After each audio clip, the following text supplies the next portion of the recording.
Saint Mary of Magdala, Apostle of the Apostles. What image comes to your mind when you hear the name Mary Magdalene? Do you think of a woman with loose, long hair holding a skull? A woman scantily dressed, prone on a rocky entrance to a cave? Or do you see, in your mind's eye, a woman startled by the risen Jesus near his empty tomb?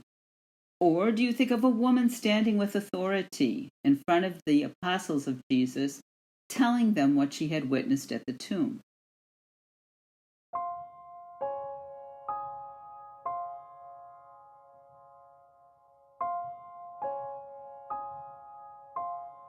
So much of what we think about Mary of Magdala has to do with how her story has devolved and then evolved through the millennia.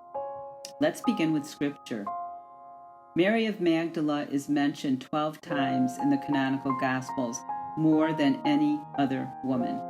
She is specifically named of Magdala, or Mary Magdalene, after the town of her birth. The resurrection stories are at the heart of Mary's prominence and are the reasons St. Thomas Aquinas named her Apostle of the Apostles. Each of the canonical Gospels has a different account of the resurrection story. Mark's Gospel has two different endings. In the first, Mary of Magdala and Jesus' mother Mary watch as Jesus is laid to rest in the tomb. That's the end of the first version. Chapter 16 was added later, and in that account, Mary of Magdala, Mary the mother of James, and Salome arrive at the tomb to anoint Jesus. They are met by an angel who tells them that Jesus was raised from the dead, and they are to tell Peter and the apostles. In Matthew, Mary and another woman identified simply as the other Mary witnessed Jesus' entombment. They return after the Sabbath to anoint Jesus and are met by an angel who tells them Jesus will encounter them on their way to Galilee. They do see Jesus and embrace his feet. He instructs them to tell the apostles that he will visit them in Galilee. Luke's account mentions the women who come to the tomb for the burial preparation: Mary of Magdala, Joanna, and Mary, the mother of James. They are told by two angels that Jesus has risen. They leave and tell the apostle. John's account is very different from the Synoptic Gospels.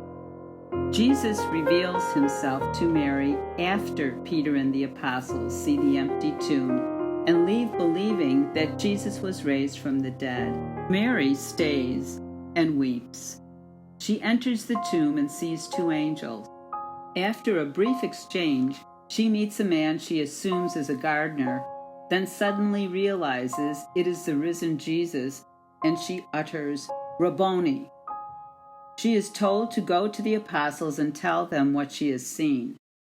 At first, they are incredulous, and then believe what Mary has told them.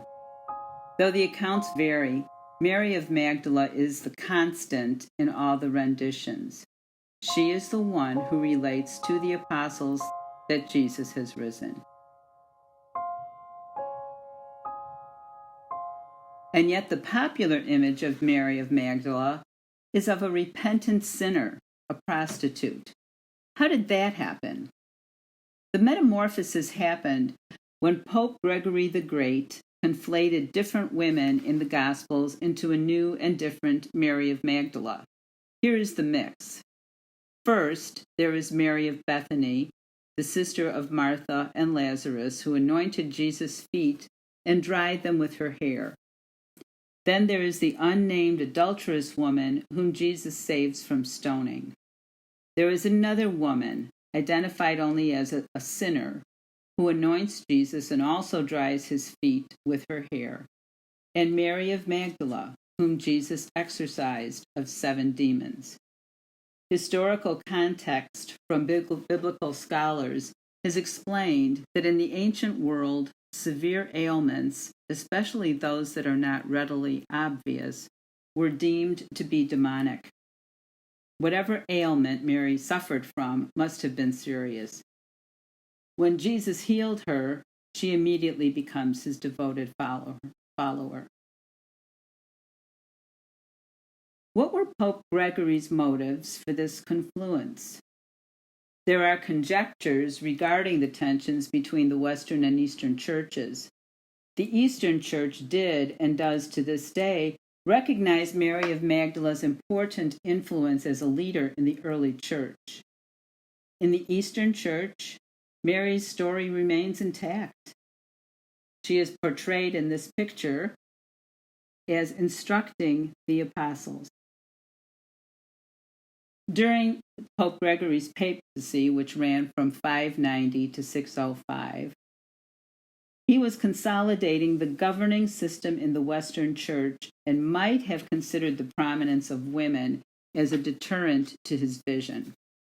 Whatever the motive, the model of Mary of Magdala as a prostitute and a reformed sinner took hold and became a favorite subject for artists for millennia.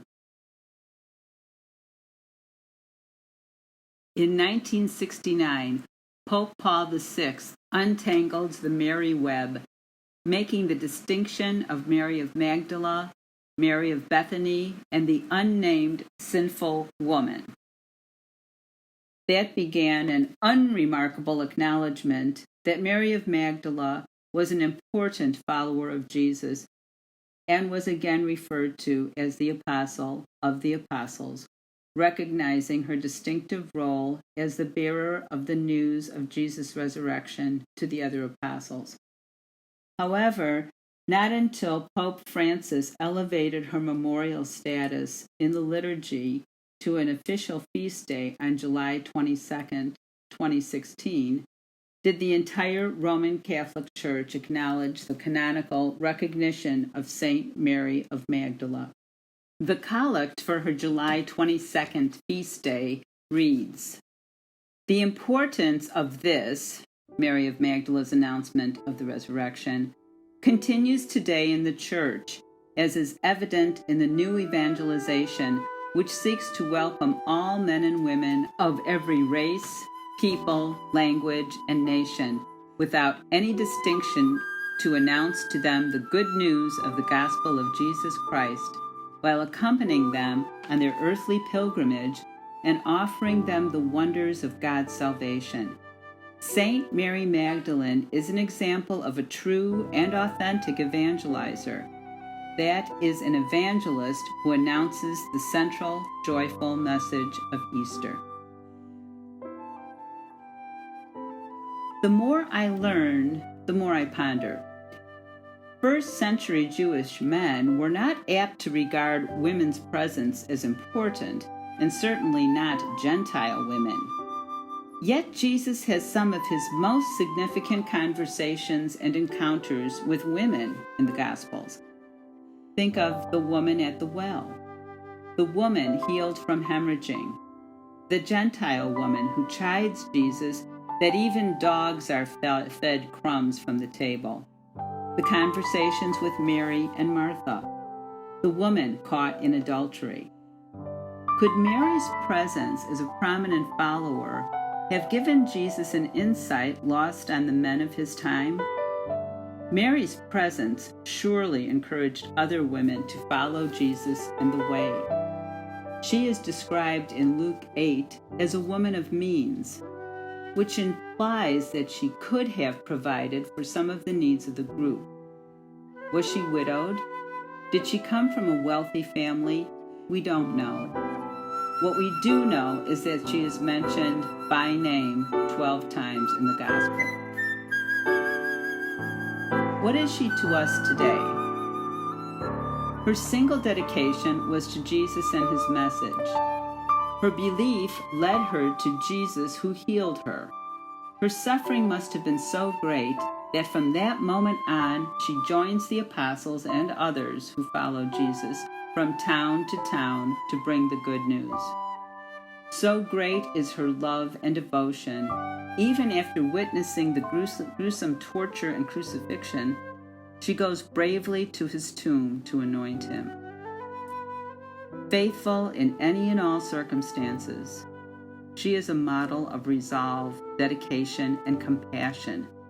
She is a model for women leaders and those young women who look for female models of faith leaders. Nothing deterred her from her commitment to the way that Jesus and his followers forged for all. We all continue that legacy of faith. Let us celebrate the feast of Mary of Magdala, Saint of God.